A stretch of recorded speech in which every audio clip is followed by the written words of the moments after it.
Hello and welcome to my experiment. I'm doing a podcast today, and I thought there's no Joanne because she doesn't want to be on telly. But I'm here, and today I want to talk about writing. It's one of them. It's a funny thing, writing. I've been writing now. A friend of mine called Matt Aston, he's a director and producer. He asked, when I was an actor, he asked me if I could write. He was developing a writing competition, and he wanted to develop new young writers. And he asked, he ran this competition at Nottingham Playhouse, where he was trying to just find people really. And I lied and said yes, I could write, and I always knew that I could tell stories. I mean, the reason I got into drama school really was because I could tell stories. So I kind of instinctively know how a story goes and how to structure a story, and how to just stand in front of people and tell a story. So this is a funny one really, because I'm not professional. I haven't got a degree at all, but I've written plays, and I think the only qualification you need really is to write successful plays. And success really is a funny one as well, because if it's enjoyed by, certain people, then I say it's a success really. That's what I think. So this is just really about how I write, and just to try and empower some of you out there, and to hopefully give you inspiration and get you writing. Like I said, the first thing I wrote was a thing called Much, which was a really rubbish. Matt Aston needed a title, so I called it Much because it sounded like it could be any kind of play. And my first story, my first play, was about something that was really close to me. It was about a relationship that I was in at the time, but it kind of wasn't as well. And it was rubbish. It was absolutely rubbish. But we put it on, and it gave me a massive insight into how to structure for the stage, really. And then after that, I decided, I quite like this writing malarkey. And I had an idea, and that brings me to the first point, really, of me when I write. I can't force myself to write anything. I can't do that. When I hear these writers that say, I sit down every morning and I'll just keep writing, I'm not like that at all. I'm essentially quite a lazy person. But if I get an idea in my head, then I can't not write. So for me, the idea is God, is King, and it's everything really. And that idea can come from anywhere, from anything, from a conversation you have, from a dream you have, from a newspaper article, from a story in your life. I mean, lots of my plays and my stories start, I suppose, from my background really, and where I came from.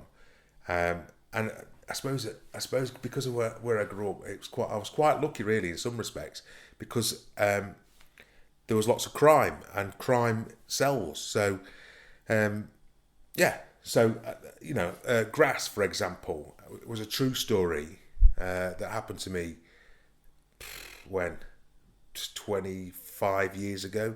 And it's always stuck with me, and I knew that there was a play there, but I didn't know how to finish it. So the story, what I like to do, if I come up with an idea, I write half a page synopsis of that idea really, and I've got tons of them actually. I've got loads and loads of these books that and I just write ideas in, and those ideas, they're always good, because if you're struggling at one point, you can always look back through your ideas and go, I forgot all about that idea, and maybe bring it into another story that you're writing.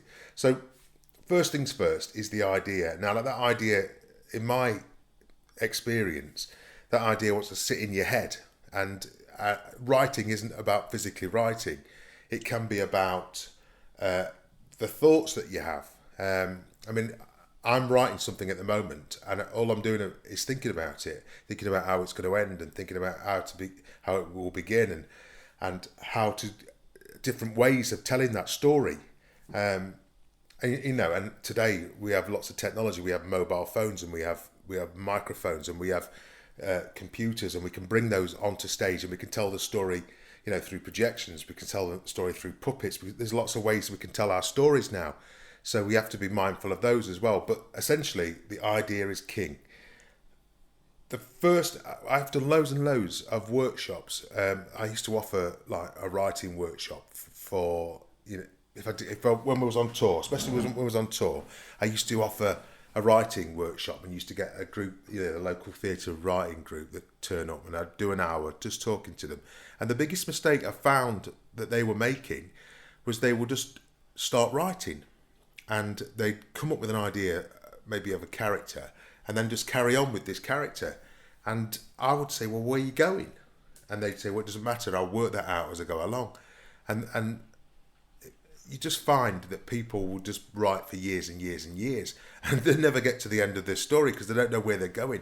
So a really, really important thing to do before you sit down and start putting pen to paper or put your hands on a blimey, look at the rain, is to think where you're going. And actors know this, because if you, as an actor, you're trained to, when you pick the script up, get to treat it like a map, that you're going on a journey, and this story is a big journey, and you'll know things like the arc of a story, and there's a beginning and an end. And as a writer, you've got to know where you're going, because if you don't know where you're going, you're just going to meander along, going down lots of different dead ends, and it's going to be boring for the audience. But if you know where you're going, you know exactly where you're going and when you're going to get there, and how that character's going to get there, then you can meander all you want, because you know that you're going to the end. And you tend to find, you'll sit down and start writing, thinking, yeah, I know where I'm going,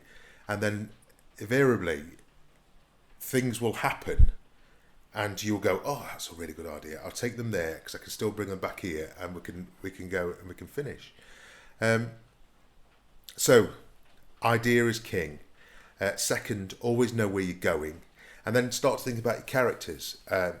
I love to think about the characters, because if you put people out of their comfort zone into a situation, then it's really interesting. I'm trying to think of a really good example. I can't think of a good example at all. Terrible. And always have. I like to have big stakes, and I think the bigger the stakes to the characters, the more interesting it is to watch.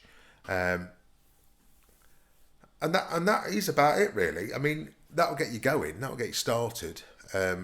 Whether you want that or not, that's how it is. I will do some more of these.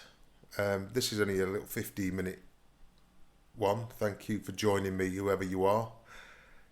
All on my own in my kitchen. Because I suppose I come at it from an actor's point of view and a production point of view, so I can kind of understand where a story should go, really, and how it should go, and how much fun we should have along the way, and that's it, kind of thing, really. Hope you've enjoyed it. I've enjoyed this one. I'm going to put this podcast up now. Hello, Paul. Nice to see you. But I'm off now. And I'll see you later. Thanks for coming. Bye-bye.